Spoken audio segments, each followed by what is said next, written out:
Feliz sábado, hermanos. Vamos a comenzar con el repaso de la lección. Vamos a también recordándoles para que sigamos orando, ¿verdad? Por nuestros hermanos que estén pasando por alguna dificultad, por alguna enfermedad, por algún problema familiar, por las familias, por los eh, ancianos, por todos en general. Oremos por nuestra iglesia y oremos también por cada uno de nosotros para que uh, como dicen, el amor no se enfríe la espiritualidad y podamos mantenernos firmes, seguir adelante. También para recordarles que vamos a seguir haciendo estudios. Voy a hacer, les dije que iba a hacer un estudio de lo del la resurrección especial. Eh, lo estoy parando un poco porque con lo que estamos pasando ahorita en la iglesia y todo lo que estamos viendo y viviendo se me hace como, no sé, como que siento que no es el momento, no es el momento y es mejor tener algún estudio de ánimo, de perseverancia, de valor, de fortaleza espiritual. Y es lo que me estaré enfocando. Tal vez el otro lo grabe en la semana o en días de la semana, pero no el sábado. No un sábado porque como les repito, me parece que no está bien, no está bien por ahorita, por lo que estamos pasando. La iglesia está pasando por eh, una situación difícil, incómoda, donde por lo que se ve ya no se apoya, ya no se va a apoyar nada.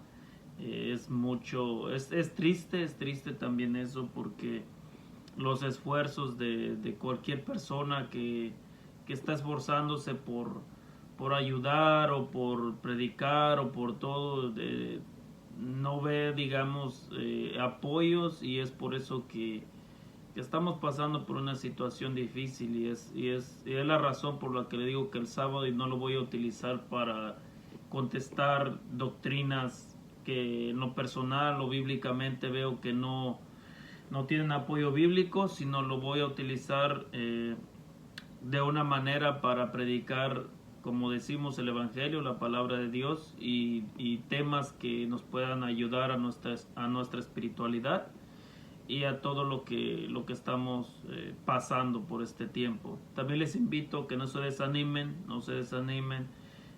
A pesar de todas las cosas que están pasando, el reglamento que ahora está en las iglesias, en todas las iglesias, no vayan a pensar que solamente en la de nosotros, en todas, y no se desanimen. Es triste que los ancianitos o las personas que tengan alguna enfermedad, que es por ejemplo como la diabetes, como las tiroides, como las asma o cosas así, es lamentable que ya se les prohíba la entrada en las iglesias y que ya no vayan definitivamente, o sea, según hasta que cambie, pero como les repito, esto no va a cambiar, no va a cambiar, así se va a quedar.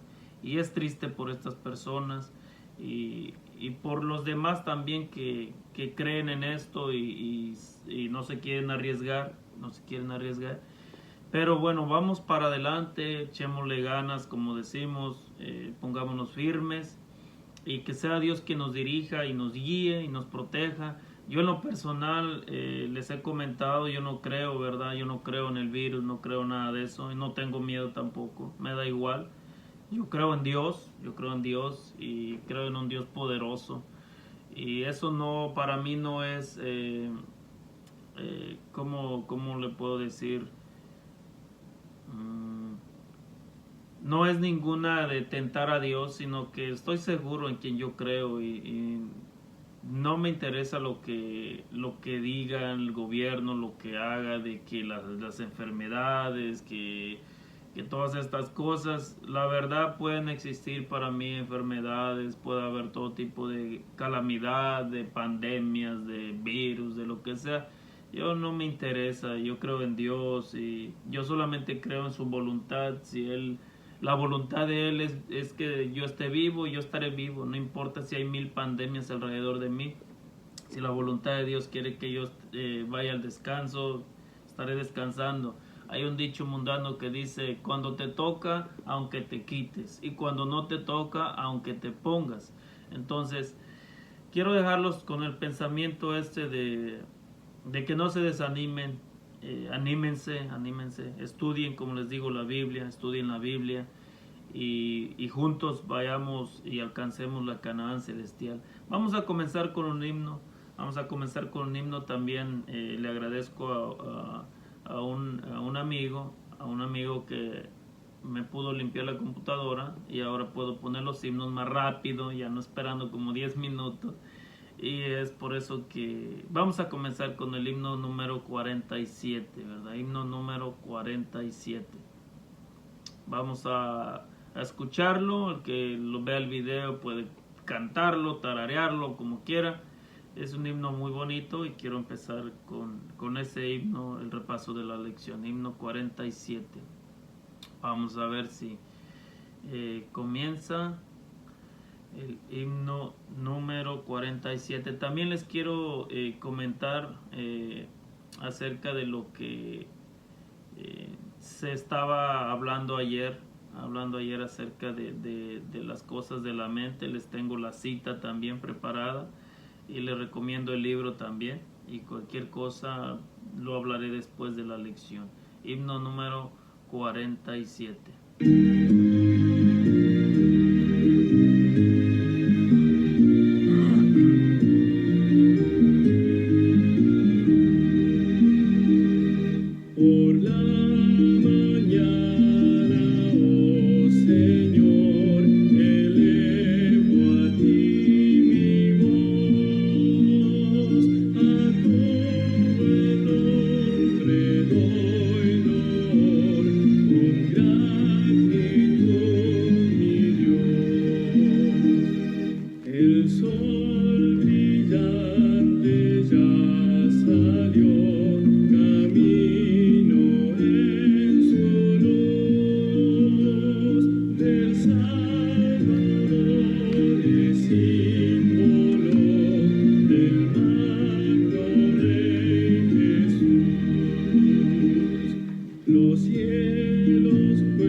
Comenzar con el repaso de la lección y esta lección se titula Ver a las personas a través de los ojos de Jesús. Ver a las personas a través de los ojos de Jesús.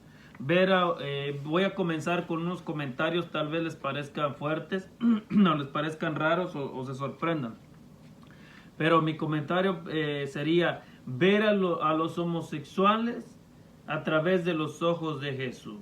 Ver a las lesbianas a través de los ojos de Jesús. ¿Por qué les digo esto? Porque muchos de nosotros hoy en día se sorprenderían si entraran los homosexuales y las lesbianas a la iglesia.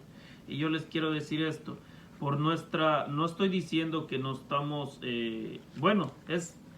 no estamos capacitados para eso, porque no se nos han dado pláticas, no se nos han instruido acerca de estos temas, ¿verdad? De los homosexuales y de las lesbianas. ¿Qué hacer si un homosexual entra a la iglesia? ¿Qué hacer si una lesbiana entra a la iglesia? O cualquier otro tipo de personas, pero me estoy enfocando en estos porque son los más, digamos, abiertamente ejemplos que podemos entender más rápido. El problema no es de que entren a la iglesia. En el punto de vista que tengo, el problema no es de que entren a la iglesia. El problema que cuando entren, los dejemos hacer lo que ellos practican o practicaban en el pasado.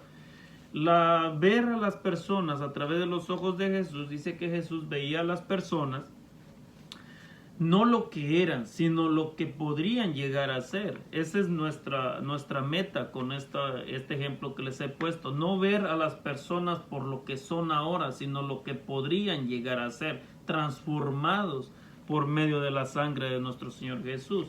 Eso nomás pongo el ejemplo porque este es un tema largo, extenso acerca de esto, y les repito, no se han tomado el tiempo, que yo sepa, o en mi iglesia no ha pasado, donde algún experto, se puede decir, en estos temas haya venido y nos haya dado instrucciones, porque muchos creen que un homosexual no puede entrar a una iglesia. Claro que puede entrar a una iglesia. Una lesbiana puede entrar a una iglesia. Claro que puede visitarla cuantas veces se le dé la gana, es su derecho, es su tiempo. El problema, les repito, sería que cuando él o ella quisieran entregar su vida a Cristo, quisieran hacer las cosas que hacían en el pasado. Ahí estamos en un problema. Pero el problema no es de que vayan a la iglesia, el problema es de que quieran vivir después de entregar su vida conforme vivían en el pasado, o que sean aceptados tal y como son. Ahí es donde radica el problema, no en que vayan. Pero ese es solamente un comentario, ¿verdad? Dice, Jesús veía a cada uno a través de los ojos de la compasión divina. Veía a Pedro, dice, no como un pescador rudo y ruidoso, dice, sino como un poderoso predicador del evangelio. O sea, nosotros recordemos que Pedro dice que era una persona ruda, una persona de pleito, era peleonero, y cargaba hasta su cuchillo, su espada. Lo cargaba porque el hombre era de arranque, como decimos en mi pueblo, era de arranque. Entonces Jesús dice que no vio en Pedro, o no se puso a juzgar lo que era Pedro, sino que vio a Pedro a través del, podemos decir, al futuro, a lo que podía llegar Pedro. Por eso el versículo de memoria dice que cuando los invita, dice, y les dijo, venid en pos de mí y yo os haré pescadores de hombres. O sea, los iba a convertir en pescadores de hombres. Ya no iban a ser pescadores de peces, sino de hombres. Pero Jesús entonces dice que veía a Santiago y a Juan también, no como a radicales ardientes y de mal genio, sino como proclamadores entusiastas de su gracia. Dice que él, recuerdan a Andrés, dice, a Santiago y a Juan, cuando dice que ellos le dijeron, Señor, ¿quieres que no nos dejaron entrar en ese pueblo? ¿Quieres que mandemos que Dios envíe fuego del cielo, los consuma a todos? Y él los reprendió. O sea, dice que ellos eran de un temperamento fuerte, se encendían. Esos hombres se encendían fuerte, tenían un carácter malo, era un mal genio. Pero Jesús no se enfocaba en eso, se enfocaba en lo que ellos podían llegar a ser. Hoy en día nosotros siempre le pedimos a las personas que cambien la forma de ser, que cambien su carácter, que cambiemos nuestra forma de vivir. Pero hay una diferencia entre estos discípulos y nosotros. Si ustedes se ponen a ver, podemos decir, estos discípulos cuando fueron llamados empezaron a recibir estudios bíblicos. Es un ejemplo, ¿ok? No lo vayan a tomar que estoy diciendo y afirmando. Empezaron a dar estudios bíblicos. La diferencia entre nosotros es de que cuando nosotros, después de los estudios bíblicos y entregamos nuestra vida a Jesús, queremos, como les repito, ser como lo que éramos antes. Ahí es donde está el problema. Ahí es donde debemos de cambiar. Se nos pide ya cambiar, porque ya no estás acá, ya recibiste la instrucción, ya decidiste ya hiciste tu decisión, entonces ahora es cambiar. Estas personas eran así porque estaban en el caminar, como les repito, en estudios bíblicos, en la enseñanza de su maestro. Pero ven que cuando ellos ya se entregaron, digamos en el bautismo, por así decirlo, que fueron bautizados por el Espíritu Santo, ya no fueron de esa manera. Entonces vemos la diferencia entre cuando estás caminando o estás siendo llamado y cuando ya estás transformado. Es una diferencia totalmente grande. Dice el segundo toque. Ahí nos habla acerca de un milagro, dice, de la Biblia, donde Jesús curó al ciego de Betsaida, dice, en dos pasos.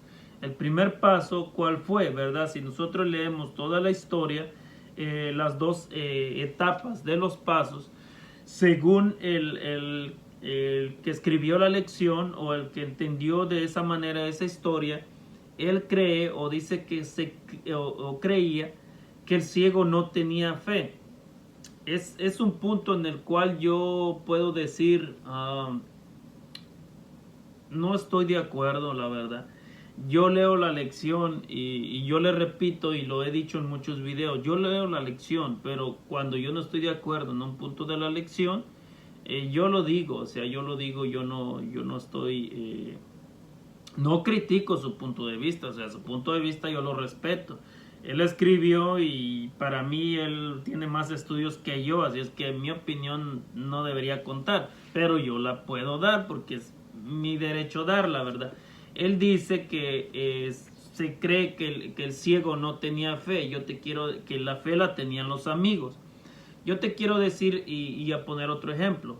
Cuando yo no tengo fe en algo o no creo en nada, yo no hubiera ido. Así me hubieran querido llevar los amigos, yo les digo que no y punto, porque yo no creo y yo no quiero. Así de fácil, no voy a perder mi tiempo. Para mí el hombre sí tenía fe, tenía poquita, pero tenía fe. Y les voy a decir por qué. Porque por eso el milagro fue en dos etapas. Jesús también quería probar su fe y es por eso que cuando él le unta lodo y le dice que se vaya y que se lave, es cuando el hombre tenía que demostrar si obedecía y si tenía poquita fe, tenía que creer en lo que Jesús le estaba diciendo.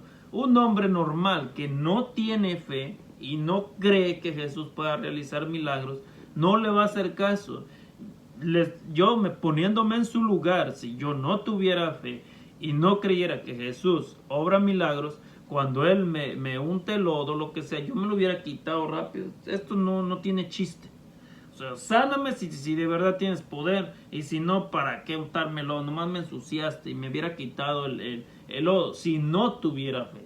Pero le repito, para mí el hombre tenía fe, poquita, pero tenía. Porque cuando Jesús le da la orden que se lo lave para que vea, él obedece.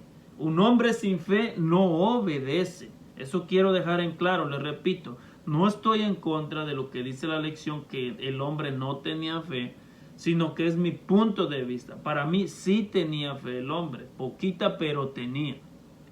Por eso se dejó ayudar por sus amigos. Sus amigos tenían fe, sí, claro, tenían fe. Pero el hombre debía tener al menos poquita fe para poder ir y después para lavarse. O sea, tenía que tener fe y para mí ese hombre la tenía. Y por eso nos dice que lo sanó en dos etapas. Pero ¿cuál es el mensaje para nosotros? Nosotros tenemos o decimos tener fe en Dios. Dios nos envía a hacer algo que tal vez a nosotros nos parezca increíble o fuera de lo normal, pero eso es lo que nos mueve a realizarlo, la fe. Si tenemos fe, nosotros vamos a realizar lo que Dios nos ha enviado a hacer. Por ejemplo, cuando Noé, Dios le manda a hacer el arca. Ustedes si estudian la Biblia, la historia del Génesis, ustedes se van a dar cuenta que en el tiempo de Noé no llovía. O sea, no llovía, ellos no conocían lluvia, no había lluvia, no se nublaba, no tronaba, no nada. Dice que un vapor subía y regaba la tierra, era todo lo que pasaba, pero no llovía. Imagínense a Noé cuando recibe el mandato de Dios y le dice, construye un arca, porque de aquí a tantos años voy a hacer un diluvio, va a venir un diluvio y va a inundar toda la tierra.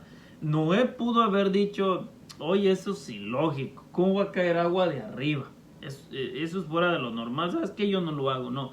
Por fe Noé construyó el arca, por fe Noé predicó a todas las personas que estaban en ese tiempo, por fe tuvo paciencia de esperar en algo que a nosotros nos podría parecer ilógico que lloviera, pero lo hizo, pasó, porque lo dijo Dios.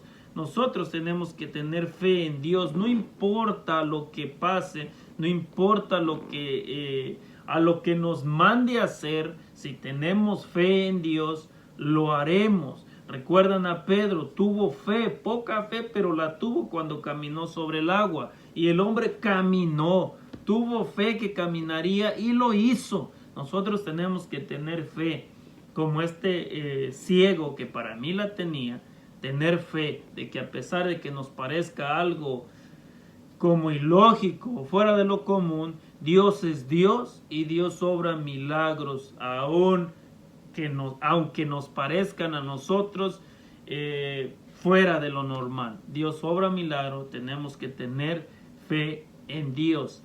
También dice una lección sobre aceptación.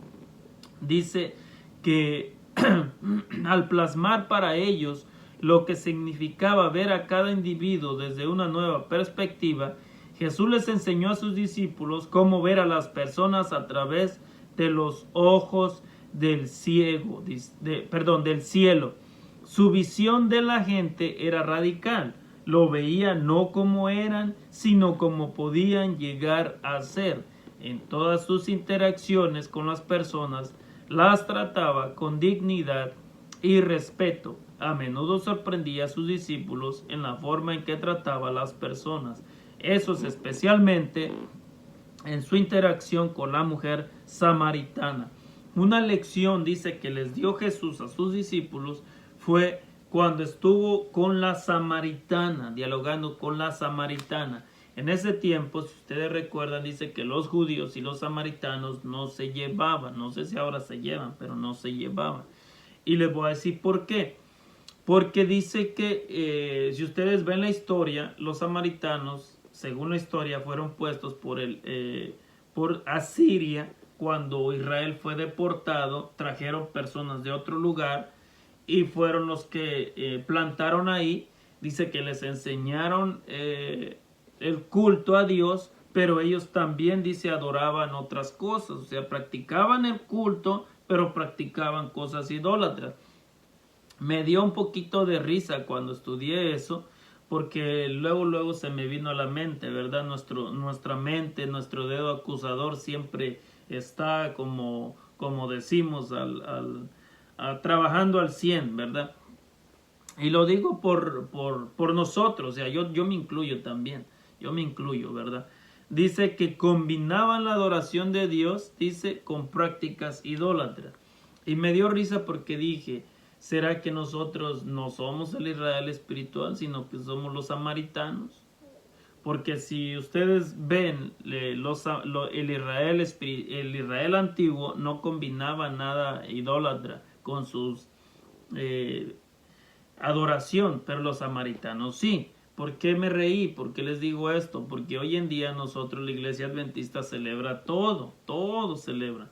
Por ejemplo, adoramos a Dios, pero celebramos Navidad, Thanksgiving, Año Nuevo, cumpleaños,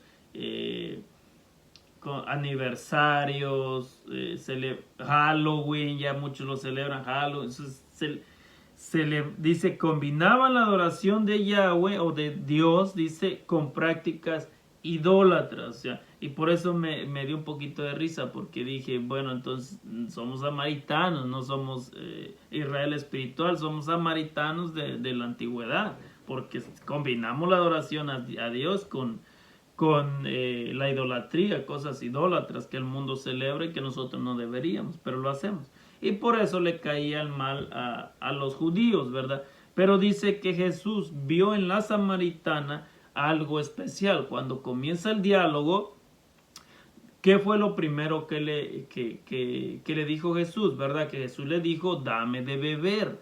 Cuando la samaritana escucha esa frase que iba también como un pedido, pero al mismo tiempo como una orden, un pedido y una orden, porque dice, dame de beber, con confianza. Nadie que no tenga confianza en otra persona o que la otra persona va a corresponder, no puede decirle algo así con confianza. Es, por ejemplo, yo voy en la calle, o usted va en la calle, se topa a alguien que lleva una botella de agua, y usted nunca lo ha visto en su vida, no lo conoce ni nada, no la conoce, y usted le dice, dame un trago de agua. O sea, no le vas a hablar así, dame. Le puedes pedir, por así decirlo, oye, disculpe, mire que yo vengo caminando de lejos y tengo mucha sed, no sé si usted pudiera ayudarme regalándome un poco de agua. O sea, es diferente, ¿verdad? Pero dice que Jesús cuando le habla le dice, dame de beber. Y entonces ella se sorprende por eso y me imagino en la escena a la samaritana como sorprendida para atrás y diciendo, oye, y le contesta, ¿cómo te atreves a hablarme? O sea, tú eres judío, yo soy samaritana, que tú no sabes que entre nosotros no puede haber diálogo, no nos llevamos, nos odiamos o nos odian ustedes y nosotros a ustedes también. Entonces, ¿cómo vamos a... ¿Qué pasó? Pero entonces Jesús le empieza a llamar la atención, le empieza a llamar la atención y dice que Jesús la miraba con los ojos del cielo, ¿verdad? Con los ojos del cielo, con lo que la samaritana podía llegar a ser. Yo les digo también algo, estudiando el Nuevo Testamento y viendo y caminando con Jesús, caminando con Jesús, como le puedo llamar, Jesús nunca le hablaba a las personas, ¿cómo te diré? Nunca le hablaba a las personas que no iban a hacer algo, un instrumento en sus manos. O sea, él no se les acercaba a ellos. Tal vez las personas se acercaban a él, como el caso de Judas y eso. Pero él no les hablaba a las personas, sino le iban, por así decirlo, a servir de instrumento. No veía en ellos una poderosa aliado o aliada, en este caso, para el evangelio. En la samaritana, cuando la mira con los ojos del cielo, con lo que ella podría llegar a ser, si ustedes ven más adelante, la samaritana fue a testificar. O sea, la samaritana le ayudó a Jesús para entrar en ese lugar, en esa ciudad, como quieran llamarle, porque la samaritana le preparó camino para entrar a ese lugar. O sea, la samaritana cuando termina de hablar con Jesús, ella va rápido para Samaria y empieza a contar de Jesús. Es por eso que Jesús dice que los miraba con los ojos de lo que podían llegar a ser. Pero también tenemos que tener algo para poder llegar a ser. ¿Qué tenía la samaritana? Si ustedes ven en la conversación con Jesús de la samaritana le hace preguntas bien interesantes. Ella conocía también de la profecía. Ella esperaba también al Mesías, o sea, lo esperaba. Tenemos que tener algo para que Jesús, para que Dios nos use. Tenemos primeramente que creer en Dios, tener fe en Dios y querer ser parte o querer ser instrumentos de Dios. La samaritana tenía esos requisitos. Ella creía en Dios, tenía fe en Dios porque esperaba al Mesías. Eso era tener fe, de esperar al Mesías, tener fe de alguien que se te prometió que vendría y tener fe en esperarlo, eso es fe. Y querer ser instrumento de Dios. Recuerden, toda la conversación le dijo, sí, nosotros hemos estudiado que el Mesías una vez vendría, pero mira que somos relegados por los judíos porque ellos dicen que solamente en Jerusalén se puede adorar y nosotros pues adoramos aquí. Entonces él empieza a decir que los verdaderos adoradores adorarían en espíritu y en verdad, y él empieza a decir, sí, pero cuando el Mesías venga, él nos va a enseñar todo, porque en lo personal yo estoy esperando al Mesías y todo, y Jesús se le presenta, yo soy el que habla contigo, o sea, soy el Mesías. Entonces ella después de eso estuvo dispuesta a que fuera usada como instrumento y empieza a predicar. Esos son los puntos que nosotros deberíamos tener para poner también nuestra vida a los pies de nuestro Señor Jesucristo. Dice, comienza donde estás. Comienza donde estás y nos habla acerca de la vida de Andrés, ¿verdad? De Andrés. Dice, comienza donde estás. ¿Dónde tenemos que comenzar? Dice, a predicar, a evangelizar. Dice, en nuestra familia, en nuestro entorno. Aquí donde estoy, aquí comienzo.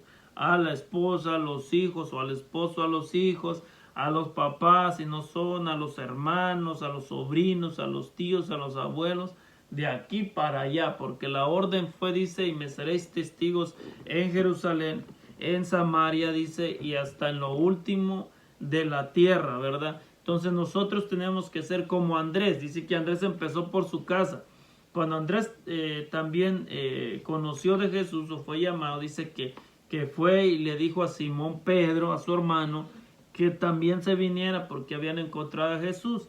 Después usted encuentra un Andrés con Felipe. Felipe también dice que cuando vinieron los griegos a hablar con Felipe, Felipe le dijo a Andrés, y ellos querían conocer al Mesías, y según querían como hacerle preguntas. Es un ejemplo también que nos da la lección, es un ejemplo que muy bueno, muy acertado, que nosotros, y siempre les he dicho, nosotros con otras denominaciones siempre cometemos los mismos errores. Siempre estamos discutiendo y peleando por el sábado, siempre estamos discutiendo por los 10 mandamientos, y siempre son las mismas peleas con otras denominaciones, con los pentecosteses, con cualquiera, testigos de Jehová. Siempre son peleas, ataques. Y yo siempre les he dicho, el evangelio no es así. Lo que hizo Felipe fue lo que debemos de hacer nosotros. Felipe y Andrés los llevaron, dice, a Jesús, a que Jesús los instruyera, a que Jesús los transformara y a que Jesús les dijera lo que debían de hacer en adelante. O sea, nosotros queremos transformar a las personas, queremos cambiar a las personas, queremos que las personas obedezcan esto para después llevarlos a Jesús ya bien limpios. No, nosotros no cambiamos a nadie. Nosotros no podemos cambiar a nadie, ni siquiera nosotros, como dicen, hemos cambiado al 100% como para poder cambiar a alguien. Yo siempre les digo, háblenles de Jesús, enamórenlos de Jesús, y por amor a Jesús, ellos van a aceptar lo que Jesús quiere que hagamos. El sábado, los 10 mandamientos vigentes, todo lo demás que por ejemplo vemos mal en ellos, lo van a aceptar, pero primero los tenemos que llevar a Jesús, que se enamoren de Jesús, y por amor harán las cosas, no a la fuerza, pero nosotros queremos acá primero bañarlos, limpiarlos y después presentarlos ante Jesús, como nosotros no somos nadie para hacer eso.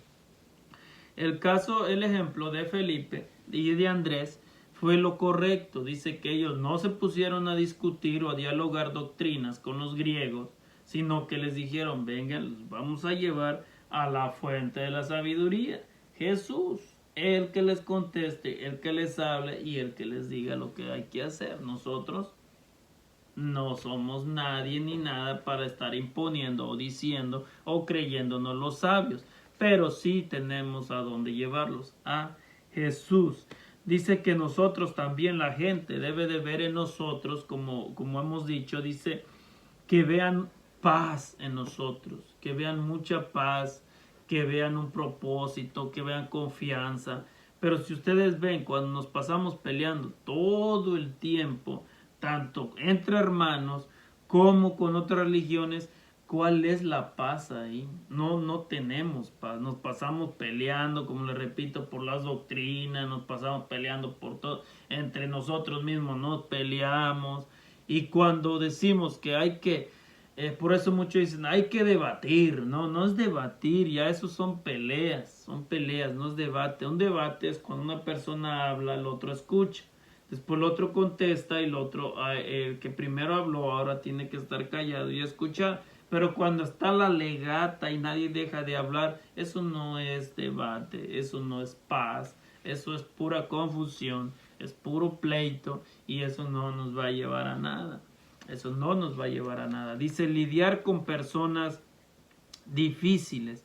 Dice que Jesús ciertamente creía que nadie ha caído tan bajo, nadie es tan vil que no pueda hallar liberación en Cristo.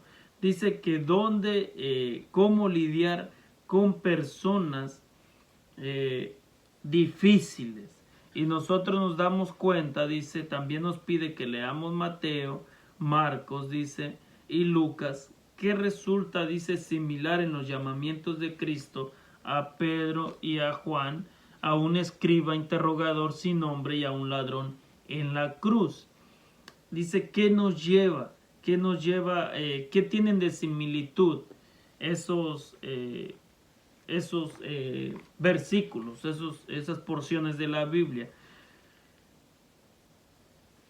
Como vemos en la lección, al principio, dice la lección, el consejo que veamos a los demás como, con los ojos del cielo, con los ojos de Jesús, en lo que podrían llegar a ser. Si ustedes ven el primer llamado a Simón, a Pedro y a Juan, dice él, los vio de pescadores y les dijo, venid en pos de mí y yo os haré pescadores de hombres. O sea, lo que iban a llegar a ser. Cuando el escriba le pregunta cuáles son los mandamientos y Jesús le contesta, escucha, oh Israel, Jehová tu Dios uno es, y le dice, amarás al Señor tu Dios con todo tu corazón, con todas tus fuerzas, con toda tu alma. Y dice, y el segundo es similar, o sea, amarás a tu prójimo como a ti mismo. Y el escriba le contesta, bien has dicho, bien has contestado que amar a Dios por sobre todas las cosas es lo mejor y amar a tu prójimo como a ti mismo, dice, esto es más que los sacrificios y los holocaustos y todo lo que se pueda hacer. Y dijo Jesús, no estás lejos del reino de Dios. O sea, le dijo, no estás lejos, puedes llegar a ser un instrumento en las manos de Dios grande, solamente deja que te guíe. Y al ladrón en la cruz le pide, recuerden su pedido, que fue acuérdate de mí cuando vengas en tu reino. Y le dice, te aseguro hoy, o sea, te lo confirmo hoy en este día, que cuando venga, o sea, cuando venga en mi reino, estarás conmigo en el paraíso. O sea, dice que él los vio lo que podían llegar a ser. El ladrón llegará a ser salvo. El escriba podía llegar a ser instrumento de Dios. Los discípulos iban a ser pescadores de hombres. O sea, Jesús veía, como les repito, hacia el futuro. No se quedaba estancado como nosotros hoy en día, que queremos que las personas sean perfectas para poder utilizarlas, ¿verdad? Cosa que Jesús no hacía. Jesús los instruía. También nosotros vemos, dice, pídele al Señor que te haga sensible al ministerio del Espíritu Santo en la vida de los demás. Ora para que Dios te dé el segundo toque y te abra los ojos a las oportunidades espirituales que te ofrece cada día para compartir tu fe con los demás. Pídele a Dios un ojo que vea, un corazón sensible que escuche y una voluntad de compartir a Cristo que conoces y amas con los demás, y estarás en camino a un viaje emocionante de la vida. Yo ahí en resumen lo que veo y lo que puse en el miércoles en resumen es de que esa es la clave, según yo, en lo que yo pude sentir, para nunca perder tu primer amor, porque muchas veces decimos, es que ya se me fue el primer amor. El problema de que se te vaya o que se nos vaya el primer amor está en no compartir el evangelio. Dice, si nosotros todo el tiempo vemos en una persona lo que ellos podrían llegar a ser y hablamos de Jesús a ellos y lo practicamos todos los días, el primer amor nunca se va a apagar, porque va a estar siendo regado, va a estar siendo cultivado, va a estar siendo ejercitado, y es la única manera de que nosotros permanezcamos firmes, fuertes en el Evangelio y gozosos en todo momento, porque no vamos a ver los defectos de las personas, sino vamos a ver candidatos para el reino de Dios. Es la manera de que nosotros no podamos perder el primer amor. Es similar al amor carnal, por así decirlo, cuando del noviazgo, del matrimonio, de todo eso, si nosotros dejamos de practicar lo que hicimos o lo que hacíamos cuando enamoramos a nuestro cónyuge o lo que sea, también eso minimiza los sentimientos entre nosotros. Si nosotros lo practicamos todo el tiempo, eso siempre va a estar en el mismo nivel o va a ir subiendo nivel. Es así la palabra de Dios. Nosotros perdemos nuestro primer amor porque dejamos de practicar, dejamos de predicar, dejamos de evangelizar, dejamos de compartir a Dios, a las personas de Dios, dejamos de decirles cuán grande es nuestro Dios, cuán maravilloso es nuestro Dios. Y es la razón por la que nuestro primer amor se nos esfuma. No es otra, sino nosotros mismos dejamos que muera. Dice percibir oportunidades providenciales. Y en la parte del jueves nos da el ejemplo de Felipe y el etíope. O sea, percibir, o sea, aprovechar, dice, las oportunidades. Cuando nosotros vemos una oportunidad de poder hablar del amor, del poder de Dios, de la sangre de nuestro Señor Jesús que limpia de todo pecado y nos da salvación y vida y nos ofrece vida eterna, nosotros tenemos que aprovechar esa oportunidad. Dice que Felipe aprovechó la oportunidad que el Espíritu Santo le guió para el etíope. O sea, el etíope iba leyendo, el etíope tenía preguntas y Felipe tenía las respuestas. Aprovechó esa oportunidad. Nosotros muchas veces escuchamos a personas que nos hacen preguntas como, oye, ¿tú crees en Dios? Y nosotros, sí. Oye, ¿y tú qué piensas? Mira, tengo tantos problemas, tengo esto, tengo lo otro. Y nosotros en vez de aprovechar la oportunidad para hablarle de Dios, a veces decimos, no, pues no sé ni qué decirte. No sé ni qué decirte. Pues. Yo también tengo muchos problemas, imagínate. Dejamos pasar una oportunidad tan grande por haber hablado no con los ojos espirituales que debiéramos de ver y hablar, sino con los ojos carnales y las palabras carnales que no debieron haber salido de nuestra boca en ese momento. Felipe, cuando ve al etíope, el etíope leía, dice el profeta Isaías. Y Felipe le pregunta, ¿entiendes lo que lees? O en pocas palabras le estaba diciendo, ¿necesitas a alguien que te explique? Y el etíope le captó. Él ve que el etíope le dijo, no entiendo, o sea, sí leo mucho, pero no entiendo bien todo. O sea, ¿tú puedes ayudarme? Y entonces Felipe dice que con gusto, dijo, aquí está mi oportunidad y aquí soy. Y ganó un alma en ese momento. Imagínense que el etíope se bautizó en el camino. O sea, no se tardó, bautizó en el camino. ¿Por qué? Porque el etíope solamente tenía el estudio, tenía la teoría, todo eso, pero le faltaba solamente que su mirada no anduviera buscando por otro lado, sino estuviera en el cielo, fija en el cielo. Cuando su mirada fijó en el cielo, el etíope se convirtió, aceptó a nuestro Señor como su Salvador personal, se bautizó y tengo, como les he dicho, la seguridad que aunque la Biblia no habla después más del etíope, pero el etíope debe haber dado un testimonio tremendo en Etiopía y es por eso que muchas personas debieron o han de haber conocido la palabra de nuestro Dios. Bueno, en resumen la lección, siempre les he dicho que el viernes prácticamente nunca lo tocamos porque es donde nos invita a que leamos Hechos de los Apóstoles, pero también dice que a nuestro alrededor la gente busca las cosas eternas, como Jesús dijo tan acertadamente, a la verdad la mies es mucha y los obreros pocos. Nos pide, en resumen, la parte del viernes, que pidamos a nuestro Dios, que oremos a nuestro Dios, que nos haga obreros y también que envíe más obreros a su mies. Dice que Jesús dijo, ¿verdad? Sus palabras fueron, a la verdad la mies es mucha. O sea, en el mundo hay muchas personas que necesitan conocer del amor de Dios. Dice, pero los obreros son pocos. O sea, rogad pues a vuestro Dios que envíe más obreros a su mies. O sea, nosotros tenemos que, si no somos obreros o no hemos decidido ser obreros, tenemos que decidirlo ya.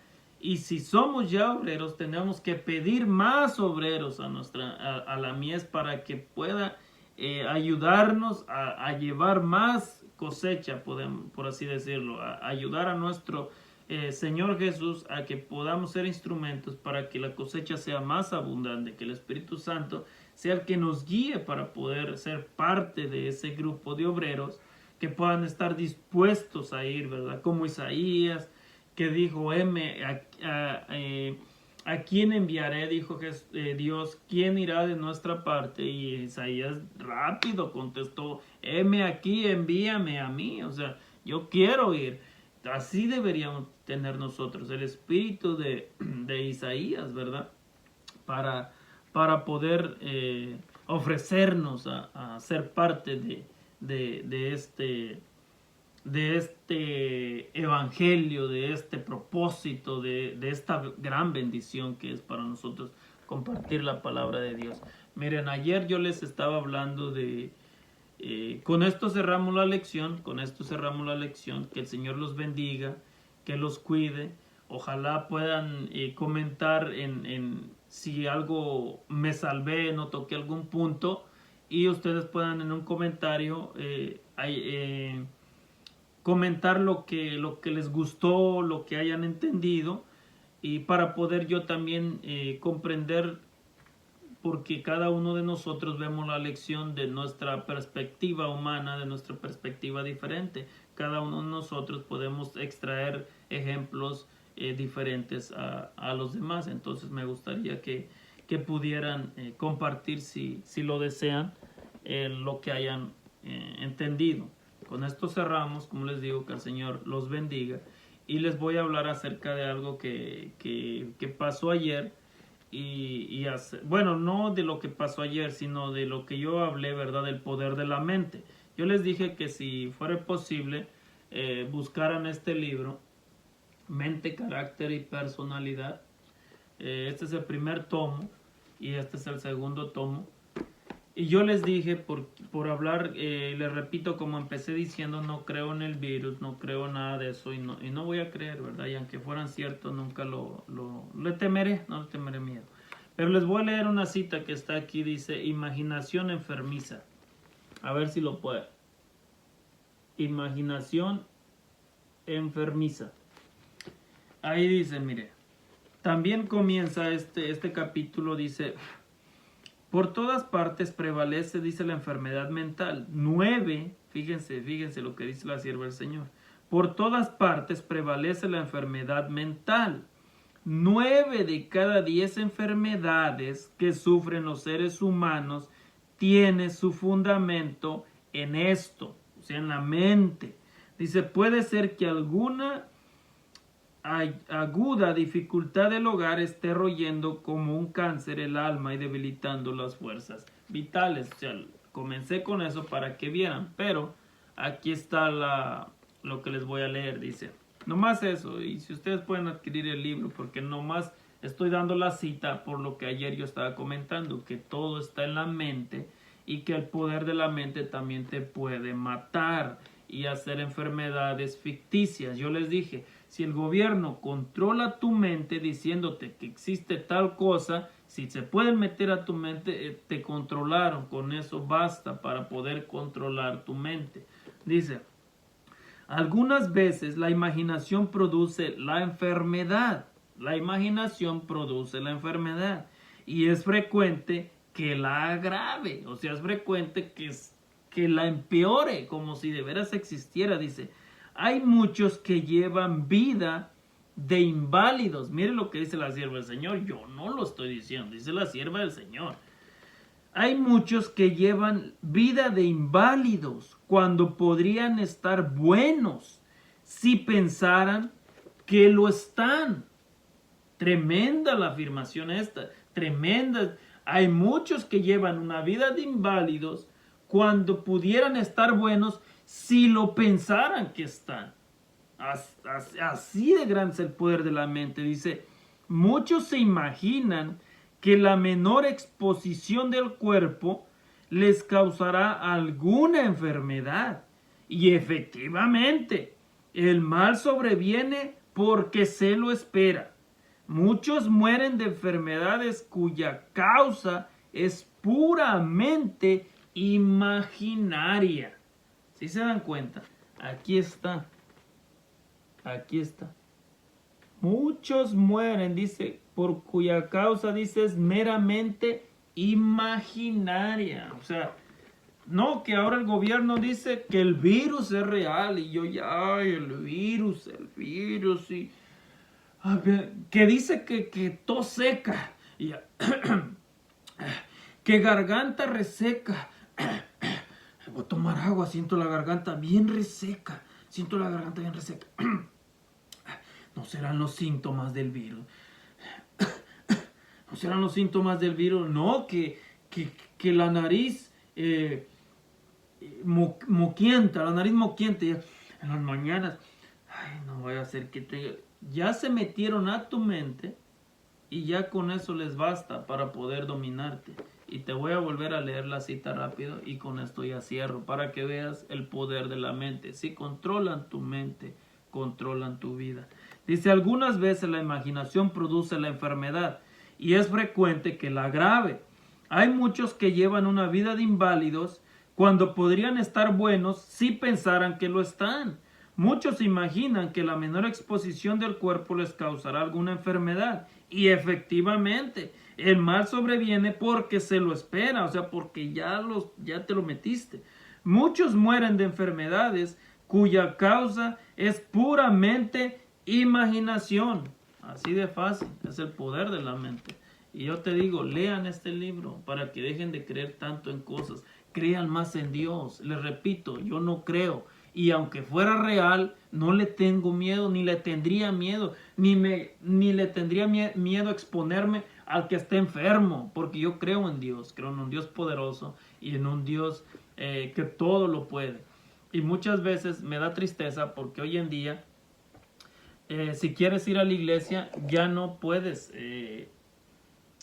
no te puedes acercar a un enfermo que digan, ay, estuvo expuesto, porque tú también ya no vas a ir a la iglesia, porque no, yo ya no lo voy a visitar porque está enfermo. Es lo peor que podemos hacer. Cuando una persona está enferma, y más si se enferma de esto que dicen que es cuando más deberíamos de apoyarlo, porque es cuando más necesita ver la fe que nosotros tenemos, el Dios que predicamos, el Dios que todo lo puede, todo lo obra, el Dios que es sobre todo nombre, sobre cualquier Dios falso. Es cuando más tendríamos que el hermano se enfermó de esa cosa, vayamos, unjámoslo y oremos por él. Es lo que debiéramos de hacer. No que, ay, como si apestara. Ay, yo no me le acerco, no vaya a hacer que se me pegue. Yo les dije en un estudio, la lepra se pegaba y Jesús los tocaba. Jesús no tenía miedo. Ese es el ejemplo que me dio Dios. Yo no hablo, Jesús, yo no hablo porque, ay, yo quiero que todo se exponga. No, yo hablo porque yo veo mi ejemplo. Mi ejemplo es Jesús. Y Jesús nunca le tuvo miedo a ninguna sola enfermedad, jamás en la vida. Tocaba a los leprosos y los sanaba. ¿Quién te dice que un virus que te lo metieron en la mente, cuando la persona dice que está enferma, por qué no van o no vamos y lo ungen y oran por él y demuestran el poder de Dios ante la gente? No es que estemos escondidos con miedo y ay que el virus y te vuelvo a repetir por cuarta, quinta vez, no sé cuánta lo he dicho, no creo en el virus y nunca voy a creer. Y aunque existiera, no le tengo miedo, así de fácil, porque creo en Dios y yo les he dado testimonios en otros videos de las maravillas que Dios ha hecho en mi vida, de las maravillas que ha hecho en mi vida, porque creo en Dios, no tengo miedo a nada. Y si un hermano tuviera esa enfermedad y me llamara que pudiera visitarlo y orar, yo con gusto voy, así de fácil te lo digo. Yo no le tengo miedo a eso si llegara a existir. Pero te repito, ten cuidado, porque si te meten en tu mente, te dominan todo. Que el Señor te bendiga, que nos ayude a permanecer fieles a su palabra y que pueda guiarnos por el buen camino que Él desea y que podamos escuchar su voz. Miremos las personas como los candidatos al cielo, como lo que pueden llegar a ser y no como lo que son ahora. Que el Señor te bendiga.